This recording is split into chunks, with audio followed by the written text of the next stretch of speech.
नमस्कार। देश के प्रधानमंत्री नरेंद्र दामोदर दास मोदी जो है वो आज हरियाणा के पानीपत में आए हुए हैं। वहां से वो LIC की एक योजना का जो है वो शुभारंभ करेंगे। और इसके अलावा हरियाणा की अगर खबरों की बात करें तो हरियाणा के पानीपत से कुछ ही दूरी पर अगर हम चंडीगढ़ की तरफ जाएंगे तो पंजाब बॉर्डर के ऊपर शंभू बॉर्डर पर किसान जो है वो उस तरफ बैठे हुए हैं और लगातार किसान जो है वो दिल्ली जाने की जो है मांग कर रहे हैं। 101 किसानों का मरजीवड़ा जत्था जो है वो 2 दिन से दिल्ली कूच के लिए जो है वो निकलता है। पुलिस जो है उनको चाय कॉफी जो है वो ऑफर करती है, उनके ऊपर फूल बरसाती है और उसके बाद जो है आंसू गैस के गोले उनके ऊपर दागे जाते हैं और रबड़ की बुलेट जो है वो उनके ऊपर चलाई जाती है। अब देश में कहा तो यह जाता है कि हमारा देश कृषि प्रधान देश है और हरियाणा की सत्ता लगातार दावा कर रही है कि हम सबसे ज्यादा फसलों के ऊपर MSP दे रही है।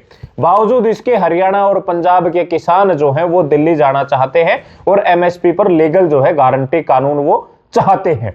लेकिन हरियाणा पुलिस जो है उनको केवल इसलिए नहीं जाने दे रही कि वो कहते हैं कि आपके पास दिल्ली में प्रदर्शन करने की अनुमति नहीं है, आप हमें अनुमति दिखाइए और हम आपको जाने देंगे।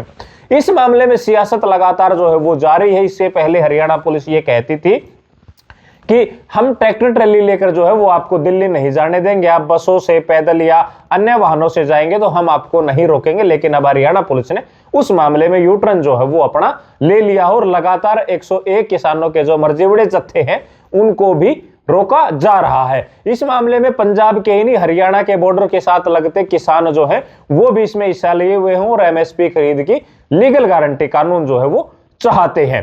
प्रधानमंत्री आज हरियाणा में आए हुए हैं। हरियाणा एक कृषि प्रधान राज्य जो है वो उनमें गिना जाता है और हरियाणा के CM नायब सैनी जो है वो दावा करते हैं कि हरियाणा के अंदर जो है सबसे ज्यादा फसलों पर MSP दी जाती है। बावजूद इसके हरियाणा के किसान भी पंजाब के किसानों के साथ खड़े हैं और वो भी MSP की लीगल जो है गारंटी खरीद कानून जो है वो चाहते हैं कि गारंटी खरीद कानून बनाया जाए। इसके अलावा दर्जन भर डिमांड जो है उन किसानों की है। लेकिन इसी के ऊपर हरियाणा में जो प्रधानमंत्री आए तो इसी के ऊपर दीपेंद्र हुड्डा ने भी ट्वीट करते हुए उनके ऊपर कटाक्ष किया है और सिरसा के अंदर अभय सिंह चौटाला ने भी ये प्रेस कॉन्फ्रेंस करके जो है वो जो है भूपेंद्र हुड्डा को जो है बीजेपी का एजेंट जो है वो बताया है, उनको जितवाने का वायदा जो है वो किया है। कल हरियाणा में राज्यसभा चुनाव को लेकर नॉमिनेशन की अंतिम तिथि है और जिन लोगों का कयास जो है वो लगाया जा रहा था कि हो सकता है मोहनलाल बड़ोली जो है वो वहां चले जाएं। इसके अलावा 3-4 नाम और जो लगातार राज्यसभा के लिए चल रहे थे, लेकिन बीजेपी की तरफ से एक चौंकाने वाला नाम जो सामने आया है 2017 के अंदर जो महिला आयोग की राष्ट्रीय अध्यक्ष थी उनका नाम जो है वो इसके लिए नॉमिनेट किया गया है। पंचकुला की वो रहने वाले हैं और भारतीय जनता पार्टी की पुराने जो है वो जुड़ी हुई है। जब 2014 में प्रधानमंत्री नरेंद्र मोदी जो है प्रधानमंत्री बने थे उसके बाद उनकी जो है सत्ता में एंट्री हुई थी और उसके बाद से लगातार जो है अब कयास हरियाणा में लगाए जा रहे थे कि मोहनलाल बड़ोली जो है वो राज्यसभा जा सकते हैं क्योंकि उनके नेतृत्व में बीजेपी ने चुनाव लड़ा और पूर्ण बहुमत से हरियाणा में सरकार बनाई है तो इसका इनाम जो उनको मिल सकता है। लेकिन वो इनाम अब किसी और को मिला है और कांग्रेस ने यह कहा कि हमारे पास नंबर गेम नहीं है तो हम राज्यसभा के लिए अपना प्रत्याशी नहीं उतारेंगे, क्योंकि हरियाणा में भूपेंद्र सिंह हुड्डा या कांग्रेस के पास जो है वो 37 विधायक हैं। इंडियन नेशनल लोकदल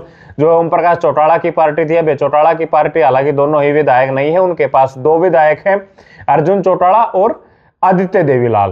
तो 37 और 2 39 विधायक बनते हैं। जीतने के लिए 46 विधायक चाहिए, लेकिन बीजेपी के पास 47 विधायक सहित जो है 3 निर्दलीय विधायक जो है वो और भी है, तो 50 से ज्यादा संख्या बीजेपी के पास है। तो बीजेपी का जो है राज्यसभा में सांसद जाना लगभग तय है। दूसरा, वोटिंग होना भी मुश्किल लग रहा है क्योंकि कांग्रेस ने सरेंडर करने के बाद जो है लगता नहीं कि वोटिंग भी होगी। जो है सर्वसम्मति से सांसद जो है वो राज्यसभा में जा सकता है। ये कयास जो है वो हरियाणा में लगाए जा रहे हैं। लगातार अब किसान जो है वो भी लगातार एक्टिव है, हरियाणा की पॉलिटिक्स में एक्टिव है, वो लगातार दिल्ली जाने की डिमांड जो है वो कर रहे हैं। पंजाब के अंदर आम आदमी पार्टी की सरकार है, भगवंत मान वहां CM है, लेकिन दिल्ली के अंदर अरविंद केजरीवाल CM थे।